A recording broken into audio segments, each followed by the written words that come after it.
Pemirsa PT Era Jaya Swasembada Tbk memastikan ekspansi toko baru tetap berjalan pada tahun 2026 dengan alokasi terbanyak pembukaan retail gadget.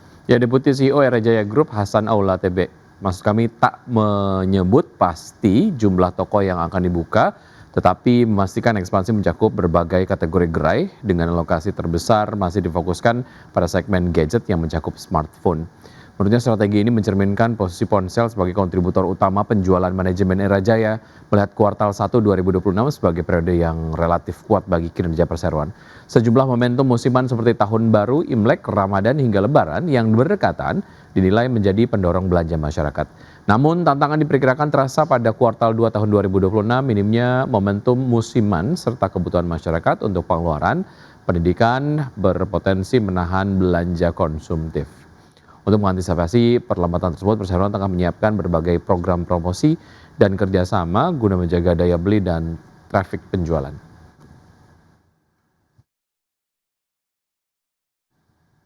PT Bluebird Tbk menilai prospek bisnis pada tahun 2026 akan lebih baik seiring rencana peningkatan belanja modal, penambahan armada, serta penguatan fitur digital. Ya, meski belum merinci persentase kenaikan maupun jumlah unit tambahan, manajemen memberi sinyal ekspansi armada akan lebih agresif.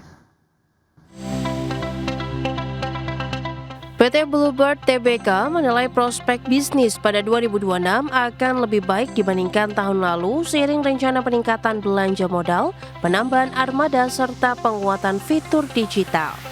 Direktur Utama PT Bluebird Tbk, Adrianto Joko Sutono, mengatakan sebagai bagian dari strategi pertumbuhan, perseroan memastikan pembelian armada baru tetap berjalan.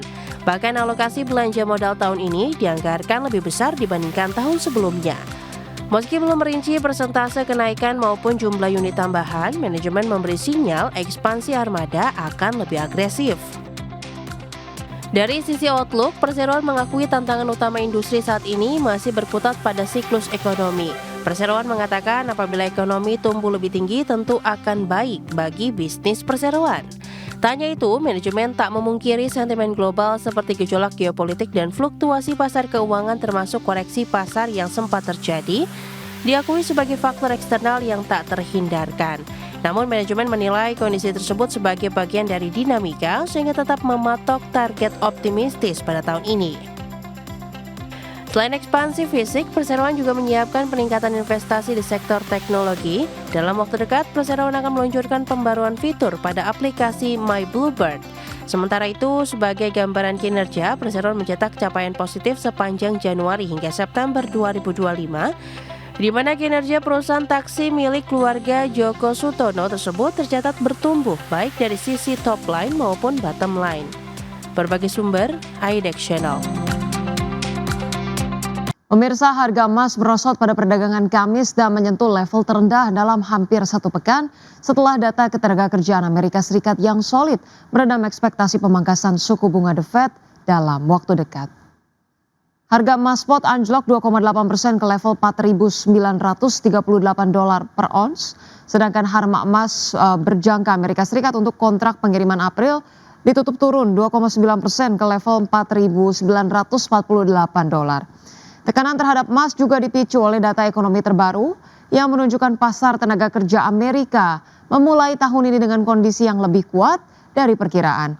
Data memperlihatkan pemirsa non-farm payrolls bertambah 130.000 pekerjaan sepanjang bulan Januari dan tingkat pengangguran juga menurun menjadi 4,3%. Kondisi tenaga kerja yang solid dinilai memperkuat keyakinan The Fed untuk mempertahankan suku bunga pada level tinggi lebih lama guna memastikan inflasi terus melandai. Pelaku pasar kini menantikan rilis data inflasi Amerika pada Jumat yang diharapkan memberikan petunjuk lebih lanjut mengenai arah kebijakan moneter The Fed.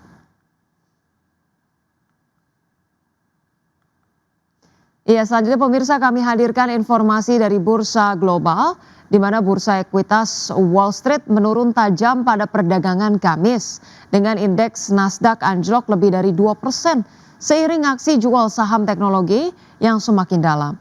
Kekhawatiran atas dampak kecerdasan buatan terhadap persaingan bisnis serta meningkatnya ketidakpastian ekonomi mendorong investor beralih ke sektor yang lebih defensif. Ya, pemirsa, pada perdagangan Kamis diketahui indeks Dow Jones Industrial Average ditutup merosot 1,34% ke level 49.451. Indeks S&P 500 turun 1,57% ke posisi 6.832 dan indeks Nasdaq Composite jatuh 2,03% ke level 22.597. Sementara itu, pemirsa, bursa ekuitas Eropa berakhir di zona merah pada perdagangan Kamis, menghapus penguatan di awal sesi. Tekanan datang dari sektor keuangan dan industri di tengah derasnya rilis laporan kinerja emiten yang menjadi perhatian investor. Indeks Stoxx 600 ditutup melemah 0,49% ke level 618,52. Indeks DAX Jerman melemah tipis 0,01% ke level 24.852. Dan indeks FTSE 100 Inggris terkoreksi 0,67% ke level 10.402. Supaya akselerasi fundamental ekonomi terus dimaksimalkan dengan menjalankan prinsip ketahanan berkelanjutan. Presiden meminta jajaran Kementerian Bidang Perekonomian terus berkomitmen menjaga stabilitas sekaligus mendorong akselerasi investasi strategis secara nasional. Menteri Koordinator Bidang Perekonomian Erlangga Hartarto melaporkan kepada Presiden perkembangan indikator makroekonomi terkini. Pada indikator pertumbuhan ekonomi Indonesia, Erlangga melaporkan bahwa pada kuartal keempat pertumbuhan mencapai 5,39%. Angka ini menurut Menko Erlangga tertinggi di antara negara-negara G20. Dari sisi sektor real, Menko Perekonomian melaporkan bahwa aktivitas manufaktur masih berada pada zona ekspansi dengan indeks sebesar 52,6. Selain itu, tingkat keyakinan konsumen pada Januari 2026 dengan indeks 372,5 juga menunjukkan peningkatan dibandingkan bulan sebelumnya. Sementara itu, kinerja konsumsi domestik menunjukkan tren positif, di mana penjualan real tercatat tumbuh 7,9% secara tahunan. Dan angka ini meningkat signifikan dibandingkan Desember tahun lalu yang tumbuh 3,5%. Lebih lanjut, Erlangga juga melaporkan bahwa peringkat kredit Indonesia dari berbagai lembaga pemeringkat internasional masih berada pada level investment grade. Meski demikian, pemerintah mencermati outlook negatif dari Moody's sebagai hal yang perlu diantisipasi dengan langkah-langkah kebijakan yang tepat. Dan bahwa dari seluruh rating, baik Moody's, Fitch, S&P, penilaiannya masih investment grade. Memang ada outlook yang negatif dari Moody's. Nah, ini tentu perlu diperhatikan terkait dengan penjelasan yang diperlukan, utamanya tentang penerimaan negara yang juga berpotensi meningkat. Pertumbuhan ekonomi kita di kuartal keempat 5,39% itu yang tertinggi di negara-negara G20. Dan kemudian pertumbuhan 5,11 secara year on year ini juga sangat baik. Dan kemudian juga kita melaporkan terkait dengan ekspansi ekonomi termasuk di sektor manufaktur yang masih berada di level ekspansi 52,6. Di sisi lain, realisasi investasi baik penanaman modal asing maupun penanaman modal dalam negeri tercatat mencapai 1.931,2 triliun rupiah.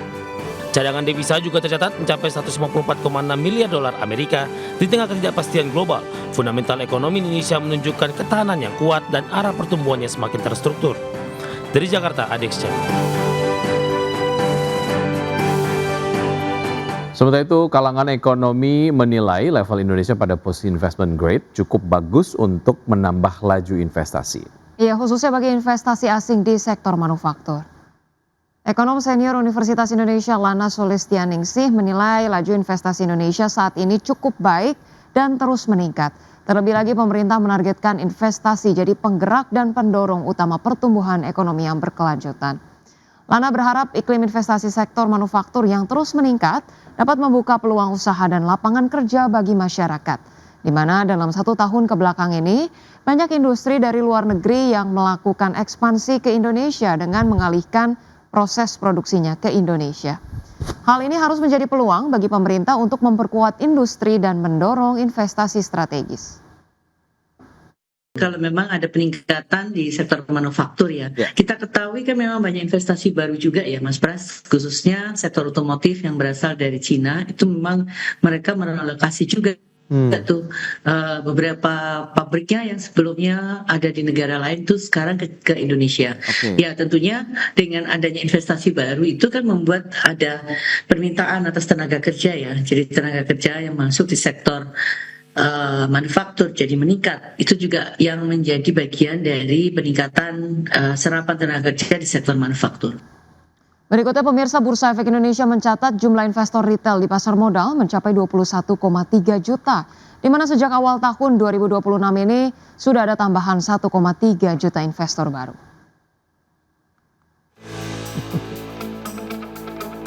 Bursa Efek Indonesia mencatat jumlah investor retail di pasar modal telah mencapai 21,3 juta, di mana tercatat sejak awal tahun 2026 ini sudah ada tambahan sebanyak 1,3 juta investor baru. Sementara sepanjang 2025 tambahan investor mencapai 5,4 juta investor baru. Pejabat sementara Direktur Utama Bursa Efek Indonesia Jeffrey Hendrik mengatakan sepanjang tahun 2025 rata-rata nilai transaksi harian di Bursa Efek berada di level 18,1 triliun rupiah per hari. Memasuki tahun 2026 rata-rata nilai transaksi harian melonjak tajam menjadi sekitar 32 triliun rupiah per hari. Tercatat dari angka 32 triliun rupiah per hari tersebut, kontribusi investor retail mencapai 52%. Hal ini berarti sekitar 16 triliun rupiah transaksi harian di pasar saham saat ini berasal dari investor retail domestik.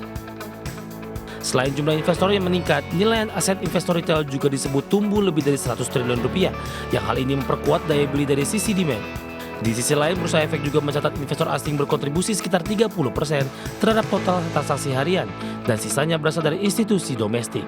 Artinya investor di pasar saham Indonesia didominasi oleh investor dalam negeri. Dari Jakarta, Ade Iskandar.